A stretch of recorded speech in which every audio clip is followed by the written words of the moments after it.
Welcome to Golf Industry Guru and the Gig Podcast, where we interview the best and brightest golf and hospitality leaders on the planet.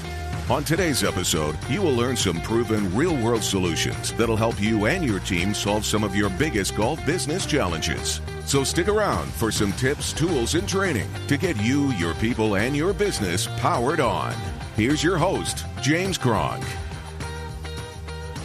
Well, hello, listeners to Golf Industry Guru and our podcast. And today we are talking with really the guru of customer service.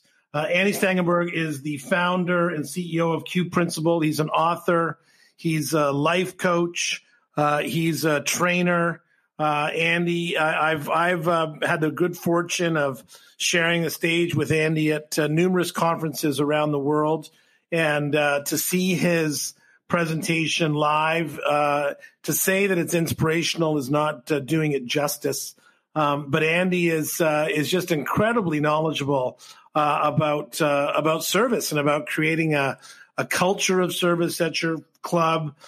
He works with all kinds of Fortune 500 companies and organizations, some of the great hotel chains of the world, with some of the great clubs of the world. Andy, it's just fantastic to have you on our podcast today. Thanks for joining us. Well, James, thank you. It's fantastic to be involved in this adventure. And then since everything is now online, so that's a little different, right, than doing it live. But I'm super thrilled to be here and share some of my insights and even in today's time, even more critical than every time before. So I'm super happy to share some of my stories and some of my findings and some of my research and just make people feel valued and important again, right? Isn't that what it's all about?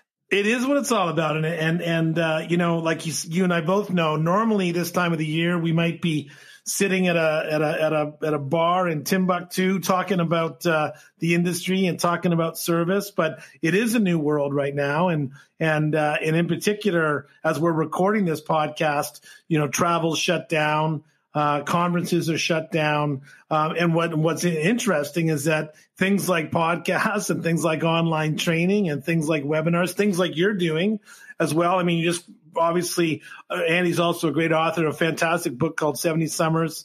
And you've got another one coming out, I think, in the new year. Am I correct? Yep. Yeah, that's the second of the trilogy. Yep. Right. Which is, yeah, that's fantastic. And so we'll talk a bit more about that later. But Andy, tell me a little bit, if you don't mind, about what in your history and your employment or your growing up, what got you into this kind of passion you have about service and about the culture of service and what you speak about now when you're on a stage and training and coaching and consulting people?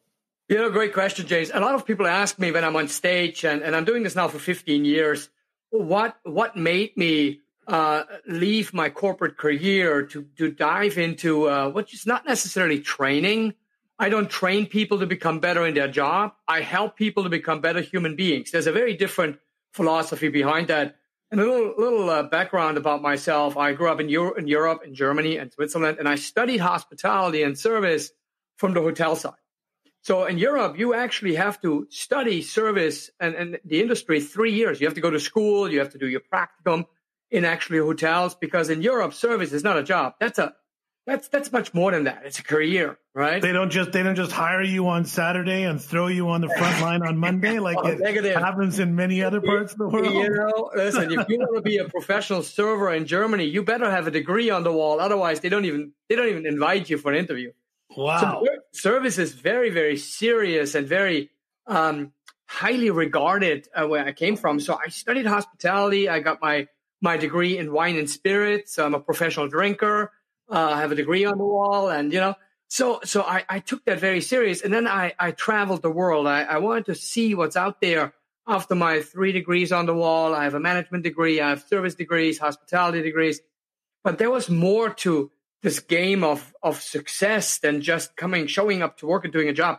So I lived in Aruba, I lived in Hawaii, I was in Bali, then I was in Georgia. I worked for a very high-end luxury hotel chain all the way up to become the assistant hotel general manager, being on my way to be a general manager for that chain.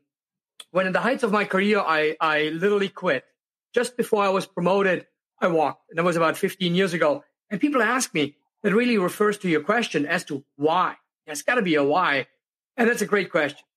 You see, when I traveled the world in Aruba, in Europe, in Germany, and worked with cultures from all over the world, I mean, literally from all corners on this planet, and these human beings, they have shown me something. You know, back then when you get certified and when you have your graduations and when you have that piece of paper in your hand that you are now eligible in that field of expertise, you feel empowered, you feel great, you feel almost like better than other people. And what I have learned over the years, James, is that just because we have degrees on the wall, that doesn't make us successful, at least not in the hospitality or service industry on a whole realm. And I learned that from people who've shown me from the Philippines, from Asia, from Africa, from the Middle East, all over, all tone of skin and background and belief systems, that success is not something what you hang on the wall. Success comes from a much deeper belief system. And I learned that from these people and basically were humbled to relearn and go back to school and learn from some of my employees that service is something much deeper and much more fundamental than just a slogan that you slap on the wall and say, we have the best service in the industry. That's simply not true. And based on that philosophy, I decided to share that passion and that momentum, that there is so much more to us than meets the eye, you know, and creating that impact. Now, the second part as to why I left my corporate career is the flip side of that many people that I've worked with, if you look at their intelligence, my employees, my managers who I work with, if you look at intelligence from a different point of view, not just from the accomplishments at the academic side and the skill set side, but that human beings are anchored with so much intelligence. And if you look at social skills, reasoning skills, listening skills, conflict resolution skills, recovery skills, all these skill sets that we need to really format and create a lifestyle that we can be so proud of. What I have noticed on many occasions, James, is that so many of my people woke up in the morning and didn't see how powerful they were. If you don't see what you have, you can't use it.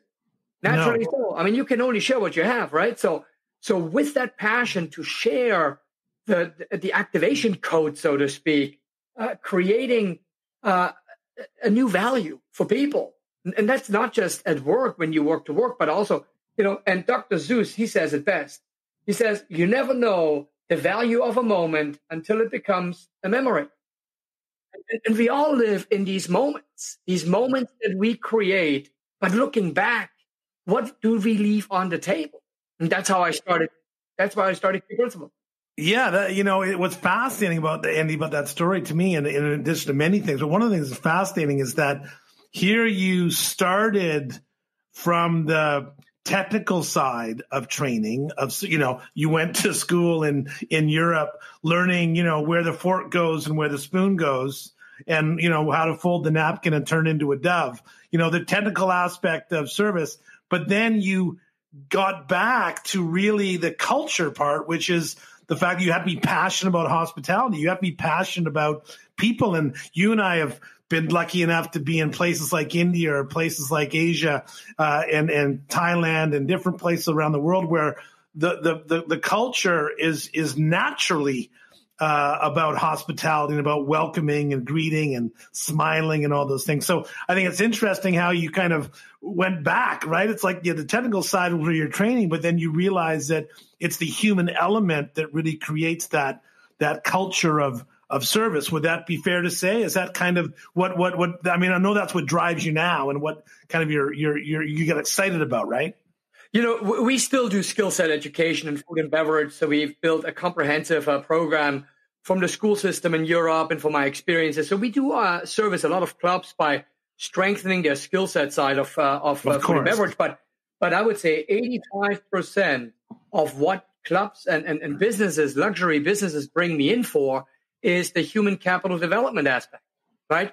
Not just to make people better in their job, because people are so much more capable as what they give you. And I mean, over the last 15 years, James, hundreds of thousands of people went through my seminars. And I think the niche that I've created is when I started the company, of course, everybody who builds a speaking company, they want to be immediate keynote speakers and make thousands of dollars and be cheered on by the world. That's a fantasy. That's an illusion. That doesn't happen.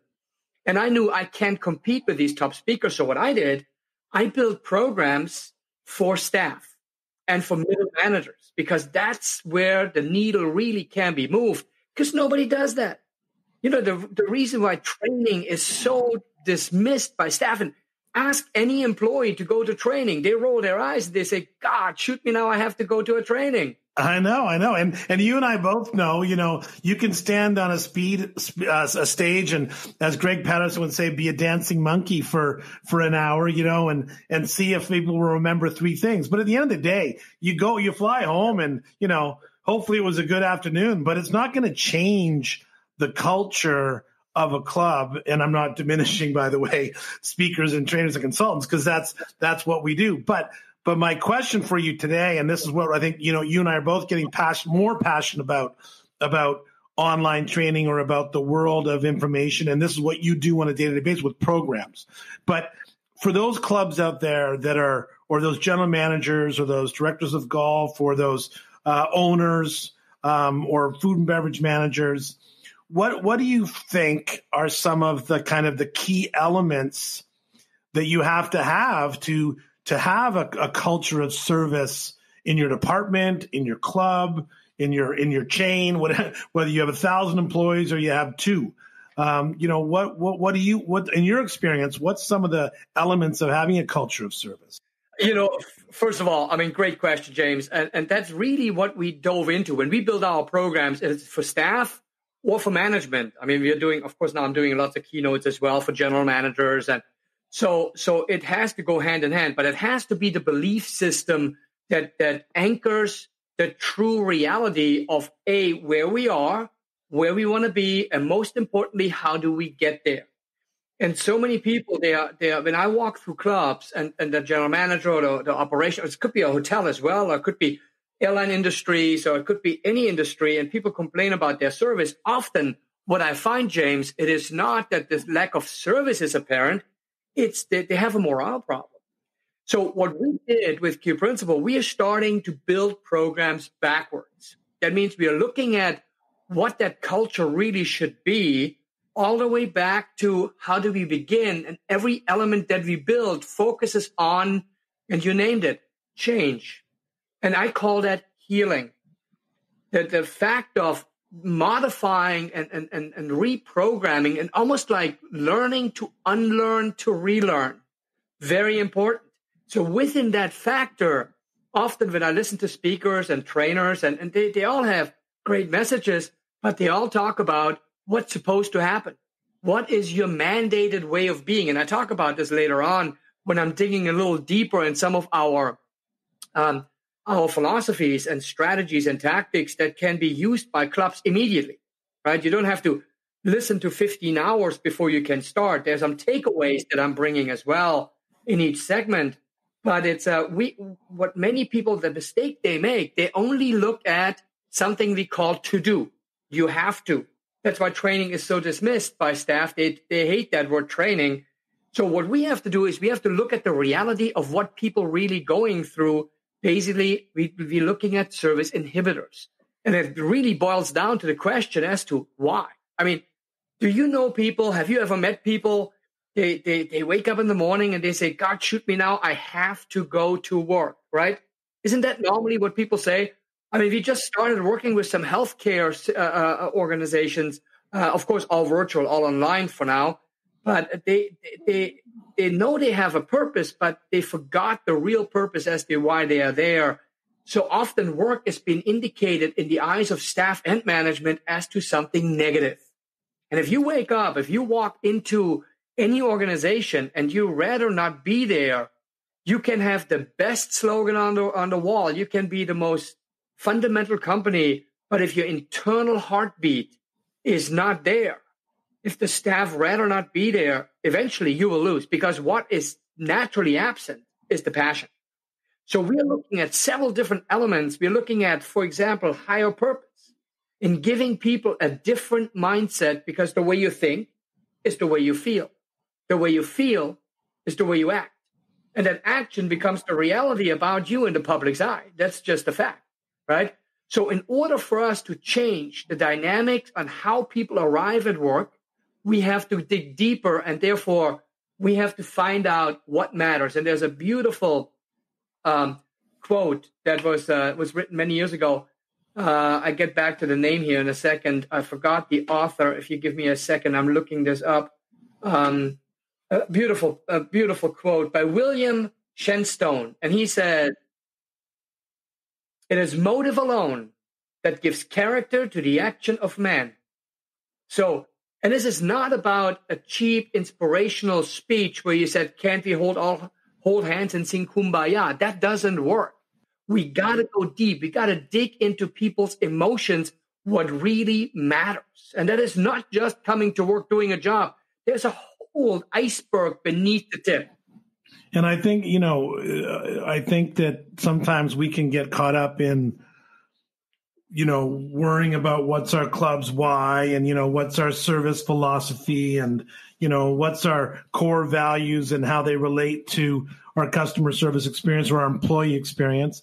But, getting back to what you talked about, it can also be, I think, as simple as sitting down with the student who's raking bunkers, who's here for the summer, and having a 5-minute conversation or a 10-minute conversation with him in the first couple of weeks of his job, and simply saying, "Hey, why are you here, man? Like, why is this job working for you?" "Well, it's because I like getting off at 2:30 and going to the beach."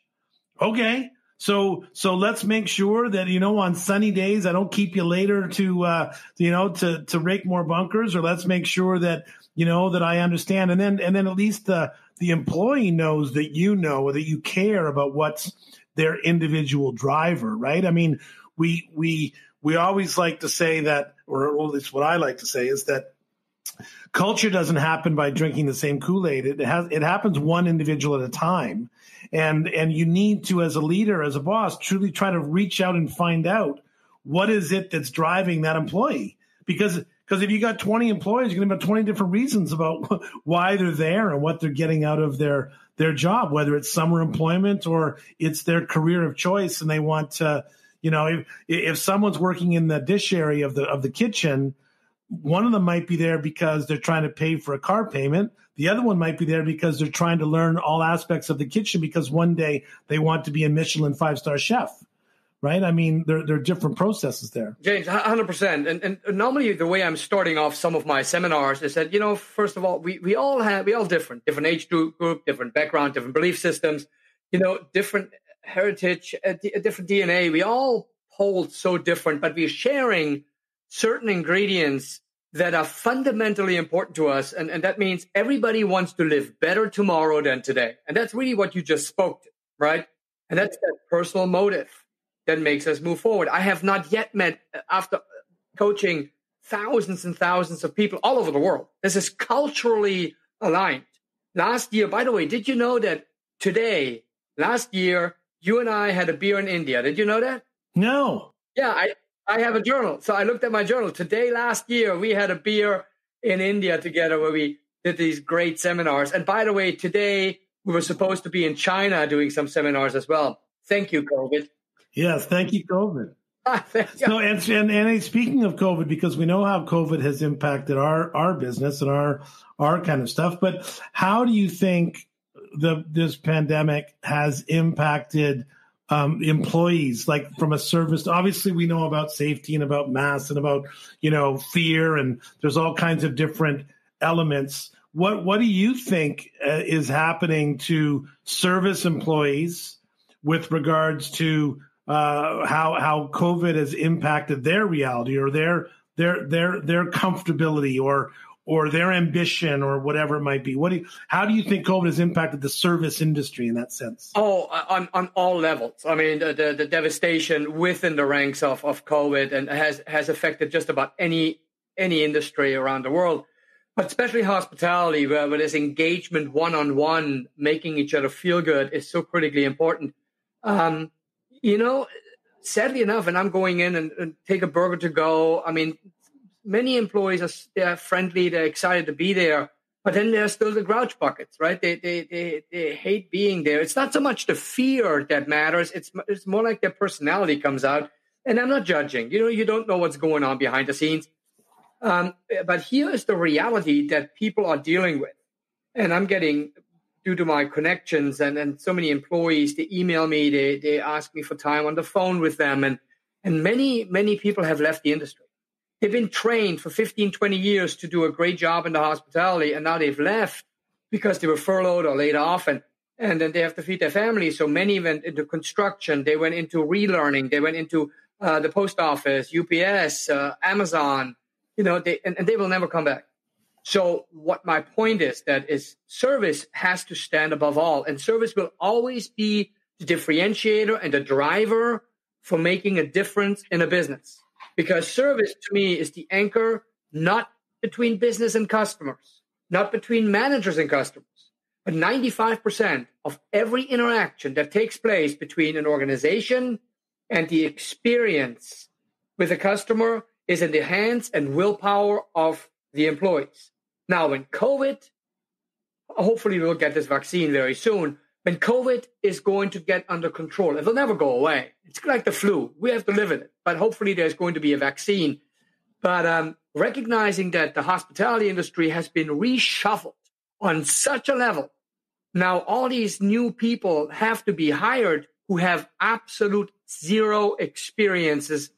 And now you throw the newer generation in the mix where they are more comfortable on screen with iPads and with iPhones and with their digital world, where service is all about one-on-one engagement, reasoning skills, communication skills, social skills, and so on. So there's going to be a heck of a responsibility on the backs of these managers and organizations to get these people ready, because customers, guests, members have tremendous expectations where they take their money. I think this is going to be a brand new start for hospitality altogether. Yeah, I think I agree with you very much. I think it would be foolish to think that employees' expectations, needs, wants, delivery is going to be the same, and B, that the expectations, needs, wants is going to be the same for our customers, for our golfers and our members and our restaurant patrons and all that stuff. I mean, obviously, golf has seen an incredible increase in participation. The question is going to be how are we taking the opportunity to convert that interest or that people playing more often than normal to grow our database, to grow our customer list, to create more members, to get more engagement, to have an experience that wows them so they're like, man, I only played 3 times 2 years ago, but this year I played 9 and next year I want to play 16. I think what I'm worried about is that our industry has such a history of being complacent and such a history of being afraid of change and of adapting to new technology and new ways to do things and new ways to deliver messaging and experience. I worry that we're not going to take advantage of the opportunity that's presented itself with the industry. And I think it's going to require people. It's going to require engaged employees that believe in service and believe in experience and believe in human interaction. And that's where the why comes in. And that's exactly what Q Principle has developed over the last 15 years by identifying the defects and then helping people to understand the reason why and moving back into that, what I call higher purpose. And then the higher purpose really builds into that we create that better living tomorrow, that we all want to be happy, that we all want to make an impact in our lives. And therefore, we have to build some of these thought processes, these in Germany, we call that Umdenken, thought shifter. And I'll give you an example. And this is really a great exercise for every club manager who is right now listening. And I'm not sure what your audio demographic is. It's not the general managers I'm worried about. It's the younger middle managers who are coming through the ranks, who are now managing employees, who are creating often a disconnect. So the healing process in moving forward. We're asking thousands of employees around the world. And has it ever happened to you, James? I mean, you work with clubs, right? All over the world. That you walk into a club, you walk by 5 employees and nobody says hello. Did that ever happen to you? Of course. Yeah, it happens. Sometimes it happens in the courses that I manage, for goodness sakes. Yeah, exactly, right? I mean, this happens in hotels. This happens everywhere because service has become so robotic, manufactured, and sterile almost. It's like this transaction between people that is really far removed. I mean, when I walk into a golf pro shop, this happened to me a while back. So I'm going through the shirts and see if I want to buy. And this was an expensive golf shop. So the people behind the counter, they were more busy refolding the shirts that I wrinkled up than asking me what I'm looking for. Yeah. So and therefore, in order to shift that momentum, we have to create that impact and make people almost like hit them over the head with this message and getting people clarity back into the momentum.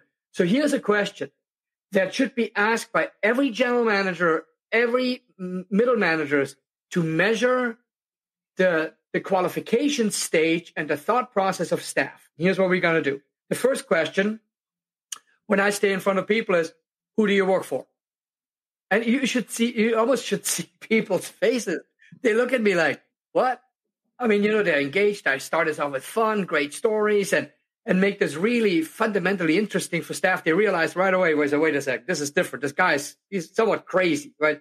And I'm jumping off the stage. I'm in people's faces. I make this really animated. But then I ask that question, who do you work for? And people look at me, you see there's this blank stare.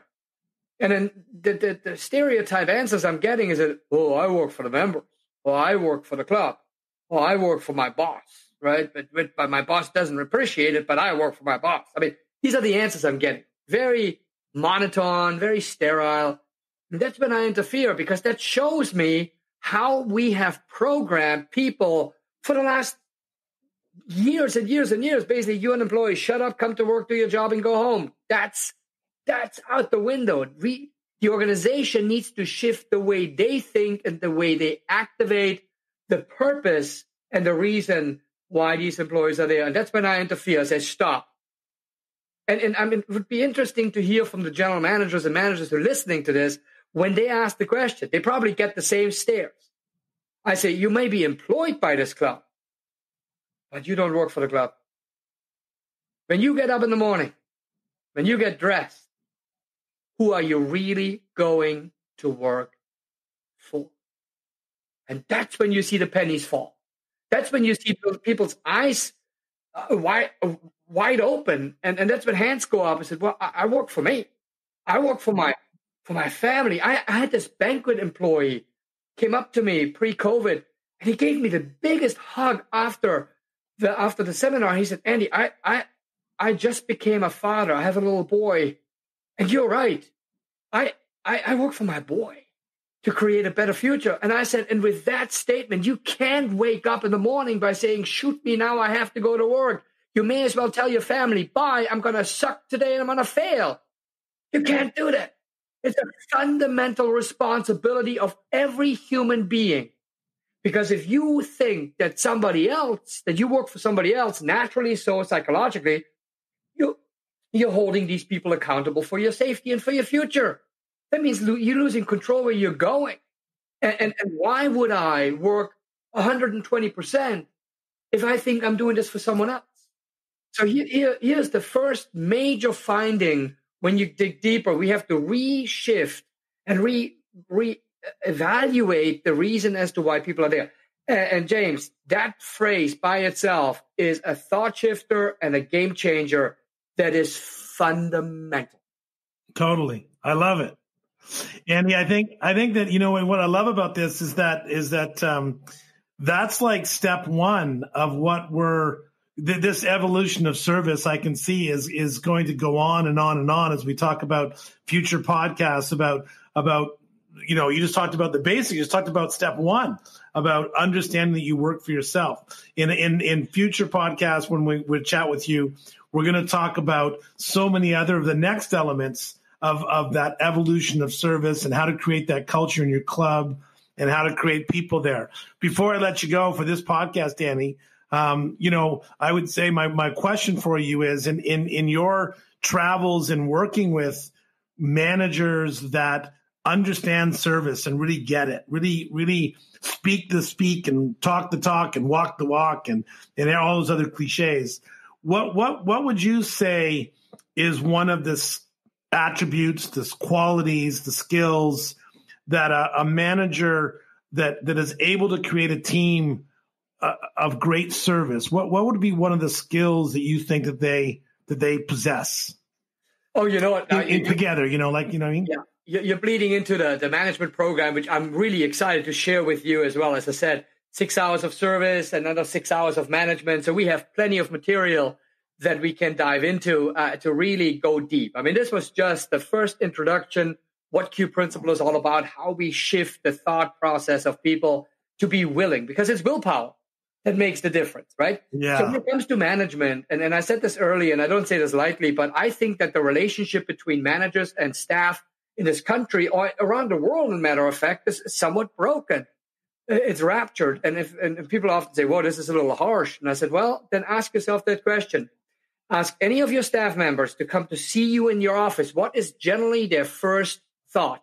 I'm getting fired. There you go. I'm in trouble, right?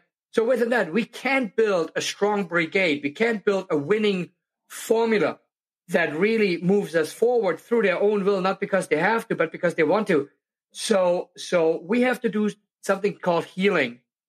And making a long story short, I explained that much deeper once we start with the modules on leadership. And then again, we did the same thing. We're digging very deep. The process of just coming to work, doing a job is over. Employees want a career, but they want more than that. And I'm going to give you now, a little premature, but to answer your question, I'm giving you the 5 motives of staff. Money. These are the top. We did surveys on that all over the country, all over the world. What motivates you, right? And we got all kinds of answers, and the top 5, all important, but the least important is money. And that translates down, what am I worth? Am I worth enough to my company? There are clubs, they're losing an employee because of 50 cents an hour. It's not about the 50 cents. It's about that another club thinks I'm worth more, so therefore I like to feel valued, and therefore I'm leaving and going where people value me more. The next one is fair treatment, that I'm being treated as a human being. I mean, if I do something wrong, please hold me accountable. But you can't single me out. If you hold me accountable, you got to hold person X and Y and Z also accountable. It's got to be fair, right? Recognition. And that's not just a good job. That goes much deeper than that. And I'm sharing some really powerful stories once we get to that point in leadership, what I'm talking about and what we experience. Some of the creativity management comes up with. It's fantastic. Job safety. And it's not about that I don't cut myself in the kitchen. Job safety is that I do have a job tomorrow. Don't ask me to smile. Don't ask me to inspire. Don't ask me to open a door and say, Mr. Smith, it is so nice to see you again. Come on in. We have prime rib today. It's the best prime rib you will ever have. Don't ask me to do that if I'm not sure if I have a job tomorrow. But James, most importantly, number 1 of all of these motives, what management needs to dive into is family and life balance. That means, in other words, a great manager knows an employee as a human being and not just as an employee. Yeah, it's so valuable. You will not believe how many managers I ask.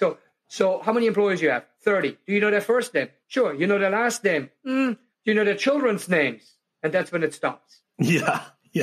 See, they have no interest. And if you only speak business, and Greg Patterson, you mentioned him earlier, great friend of mine, great friend of yours. We've toured in Asia. I toured with him in the US. He says it best. He says, you know what? I love the machinery, but I remember the poetry. Yes, exactly. And the evolution of service is all about poetry. Who do you work for? Who is paying you? Another great question that I'm asking the general managers. Ask your staff who's paying you, and they will say, you do. You know what? It's the members who pay us. Yes. So therefore, we have to re-educate our staff to be hungry again, to be hungry to create an experience, a drive shaft, so to speak, for our members to come to this club and to be celebrated, especially in these times, because if these members stay away, if they don't come back, we don't make any money and it's game over. And I tell you, if you can't feed your family, that becomes a very different reality. So we got to bring human capital back to the forefront. And that's what Q Principle does in a nutshell.